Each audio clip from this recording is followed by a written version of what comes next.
पिछली वीडियो में हमने फ़ोटो इलेक्ट्रिक इफ़ेक्ट और उससे अख़ज़ होने वाले नताइज के बारे में सीखा। जो सबसे अहम नतीजा था और जो सबसे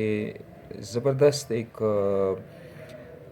इंफॉर्मेशन हमें वहाँ से मिली वो ये कि जैसे ही मेटल के सरफेस को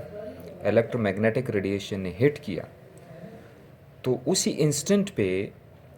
मेटल सरफेस पर मौजूद जो फ्री इलेक्ट्रॉन्स थे वो वहाँ से किक आउट हुए। ये ऐसा ही हुआ कि जैसे कि एक पार्टिकल ने दूसरे पार्टिकल को किक आउट किया हो। और एक चीज़ और वहाँ पर मैं फिर से आप लोगों को रिमाइंड करा दूँ कि जब फोटोन मेटल सरफेस पर मौजूद इलेक्ट्रॉन से टकराया तो फोटोन के टकराने के बाद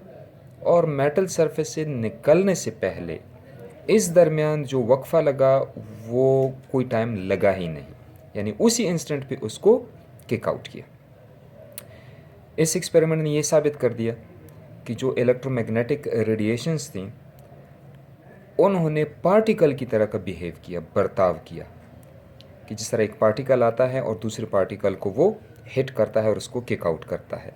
क्लासिकल मैकेनिक्स में एक पार्टिकल जब आता है और वो जब दूसरे पार्टिकल को जो रेस्ट पे होता है उसको हिट करता है तो अपना मोमेंटम इसी को ट्रांसफ़र कर देता है और वो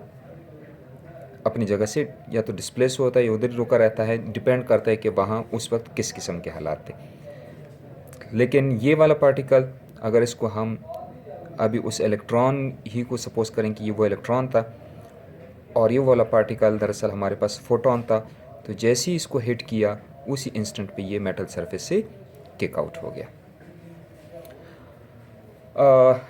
थोड़े से हम इस चीज़ को मैथमेटिकली एनालाइज करते हैं और इस रिज़ल्ट से एक और ज़बरदस्त किस्म का नतीजा आज हमारे सामने आ जाएगा, जिसके बाद में आने वाले जितने भी क्वांटम मैकेनिक्स है उसके ऊपर एक प्रोफाउंड इफ़ेक्ट पड़ता है। आप लोगों को जिस तरह की पता है कि इलेक्ट्रॉन एक मटेरियल ऑब्जेक्ट है, एक पार्टिकल की तरह ट्रीट करते रहे हैं और इसकी एनर्जी को, टोटल एनर्जी को हम E =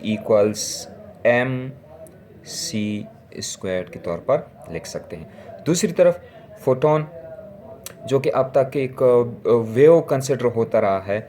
उसकी एनर्जी को हम दरअसल यूं मैं यहाँ पर दोबारा लिख देता हूँ, उसकी एनर्जी को हम यूं लिख सकते हैं। अब अगर हम इस मौजूदा तजर्बे के तनाजुर में इन दोनों एनर्जीज़ को आपस में कंपेयर करें तो हम यूं लिख सकते हैं कि mc² = h nu, और यहाँ से इस फैक्टर को मैं मज़ीद यूँ लिख सकता हूँ = h nu। मज़ीद आगे बढ़ने से पहले मैं आप लोगों को ज़रा क्लासिकल जो वेव्स ऑसिलेशन का कोर्स हमने पढ़ा है वहाँ से एक फार्मूला आप लोगों को एक रिमाइंड करा दूँ, जिसमें वेव की वेलोसिटी दरअसल उसकी फ्रीक्वेंसी और उसके वेवलेंथ के प्रोडक्ट के बराबर है। यही फार्मूला अगर हम जनरलाइज करें फोटोन के लिए तो उसकी वेलोसिटी c बनती है, ये उस फोटोन की फ्रीक्वेंसी है और ये उसका वेवलेंथ है। और यहाँ से हम उस फोटोन की फ्रीक्वेंसी को कैलकुलेट कर सकते हैं जो कि c/λ हो जाएगा। अब हम आते हैं अपनी इस मेन कैलकुलेशन की तरफ। यहाँ से आप देख सकते हैं कि ये दरअसल product of mass and velocity है फोटोन के लिए, यानी ये जो भी टर्म है ये दरअसल फोटोन के मोमेंटम को जाहिर कर रहा है। और इस चीज़ को हम दरअसल वेरीफाई करते हैं उस एक्सपेरिमेंट से जिसमें फोटोन जो कि पहले जस्ट एक वेव कंसिडर हो रही थी, लेकिन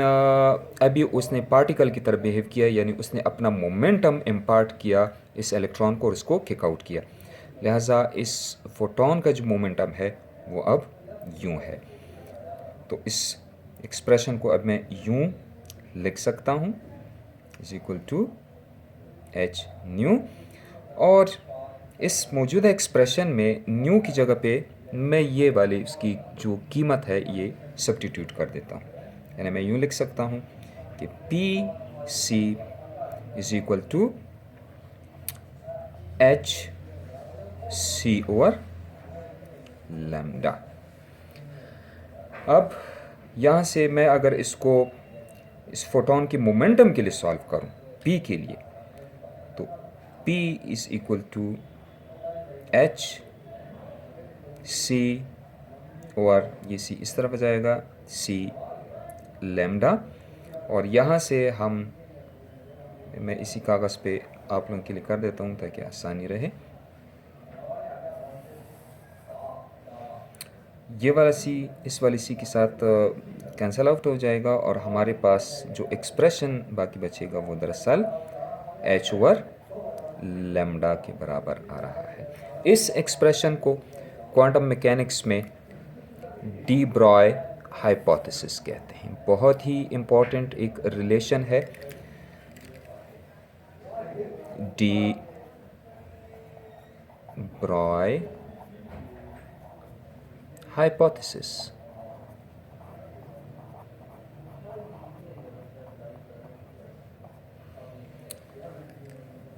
हम इस डी ब्रॉय हाइपोथेसिस को जर्नलाइज कर सकते हैं बाकी पार्टिकल्स के लिए भी, क्योंकि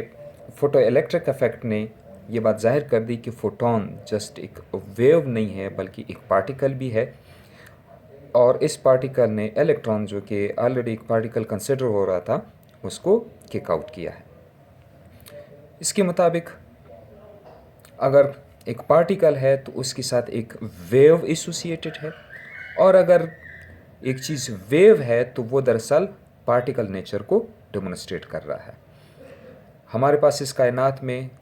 एक्सक्लूसिवली ना एक चीज़ पार्टिकल है, एक्सक्लूसिवली ना कोई चीज़ वेव है, बल्कि जो भी चीज़ हम देखते हैं वो दरअसल वेव पार्टिकल है। वो साथ में पार्टिकल भी है, साथ में वेव भी है, उसका मोमेंटम भी है और उसका एक डिफाइंड वेवलेंथ भी होता है। लेकिन इस मौजूदा रिलेशन से ये चीज़ वाज़ेह है कि अगर एक पार्टिकल का मोमेंटम ज़्यादा है, यानी उसका मास ज़्यादा है, तो उसके साथ एसोसिएटेड वेव जो है वो कमज़ोर पड़ती जाएगी पार्टिकल्स के लिए भी। इसलिए कि फ़ोटो इलेक्ट्रिक इफेक्ट ने ये बात प्रूव कर दी कि फ़ोटोन दरअसल एक पार्टिकल है। तो फ़ोटोन और उस जैसे बाकी जितने भी पार्टिकल हैं माइक्रोकॉस्म के, उन सब पे ये हाइपोथेसिस अप्लाई होता है। यानी फॉर एग्ज़ाम्पल मौजूदा केस में इसी डी ब्रॉय हाइपोथेसिस को मैं इलेक्ट्रॉन के लिए लिख सकता हूँ जिसका एक मास है, यानी ये उसका मोमेंटम हो जाएगा, और डी ब्रॉय हाइपोथेसिस उसके लिए कुछ यूँ लिखा जाएगा कि एक मूविंग इलेक्ट्रॉन है, उसकी एक वेलोसिटी है, तो उसके साथ दरअसल एक वेव भी एसोसिएटेड है, और ये लैम्डा उस एसोसिएटेड वेव की वेवलेंथ को जाहिर कर रहा है। इस हाइपोथेसिस के जो कंसिक्वेंसेस हैं वो ज़रा मैं आप लोगों से अभी मुख्तसरन डिस्कस करूं। ये कि यहाँ से आप देख सकते हैं कि एक पार्टिकल का मास जैसे जैसे बढ़ता है तो उसी हिसाब से उसके साथ एसोसिएटेड वेव जो है उसके वेवलेंथ डिक्रीज़ होता जाता है, और जब ये सफिशेंटली लार्ज मास बन जाए, या हम ये कहें कि मास इतना बढ़ जाए कि वो ऑब्जेक्ट माइक्रोकॉस्म का ना रहे बल्कि मैक्रोकॉस्म वाला कोई ऑब्जेक्ट हो, जिस तरह के मैं और आप या जितनी भी चीज़ें हम रोज़मर्रा ज़िंदगी में अपनी आंखों से देख सकते हैं, उनका मास इतना ज़्यादा है, और इस ज़्यादा मास की वजह से उसके साथ जो एसोसिएटेड वेव है वो बहुत ज़्यादा हद तक सप्रेस हो चुकी है, वो नज़र ही नहीं आती। तो इसी वजह से हम रोज़मर्रा की ज़िंदगी में जो देखे जाने वाले पार्टिकल्स हैं, जब उनके मूवमेंट को देखते हैं तो उनमें वेव कैरेक्टरिस्टिक हमें कोई नज़र नहीं आती, हालांकि उनके साथ वेव एसोसिएटेड होती है, लेकिन वो उसका वेवलेंथ इतना मुख्तसर होता है कि वो काउंट नहीं होता।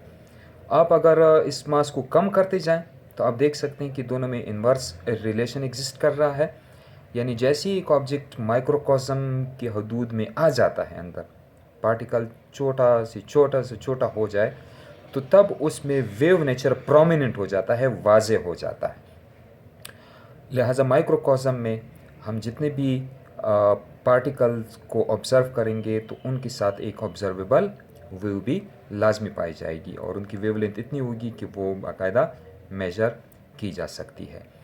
इससे अगली वाली वीडियो में मैं आपको ये बताऊंगा कि जब यही डी ब्रॉय हाइपोथेसिस हम हाइड्रोजन एटम के अंदर मौजूद इलेक्ट्रॉन की मूवमेंट पे अप्लाई करें तो कैसे वो उसकी एंगुलर मोमेंटम को माइक्रोकॉस्म में डिफाइन करता है।